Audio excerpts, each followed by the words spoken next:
On the morning of May 11, 2008, 13 documented tornadoes swept through central Georgia. The first of those touched down not far from Lake Tobesaki, leaving behind major damage. And that's where we find Chief Meteorologist Ben Jones with a look back at those storms 10 years later. Ben?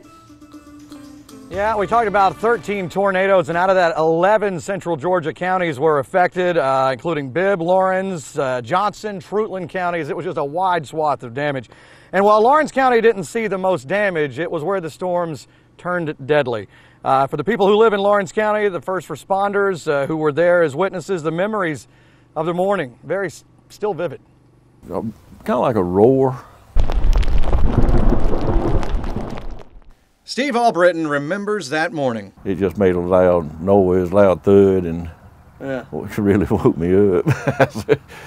The thud was a tree landing on his house. It didn't do any real damage. But right up the road and across Highway 441, tore up some houses, and I had some neighbors that got killed in it.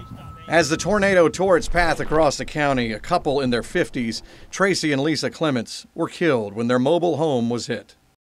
That double-wide mobile home, it was just like somebody hit it with a big bulldozer or a track hoe. It was just a pile of rubble. They got caught off guard, and they didn't know what was coming.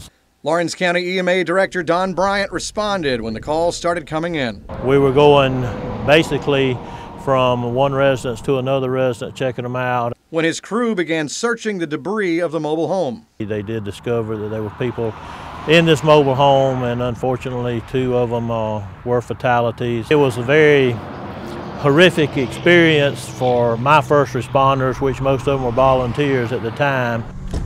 Back then, the city of Dublin had tornado sirens.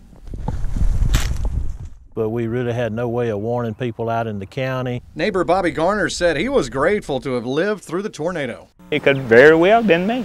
That's the reason I say I'm blessed. I'm blessed. We're still alive. We're still alive.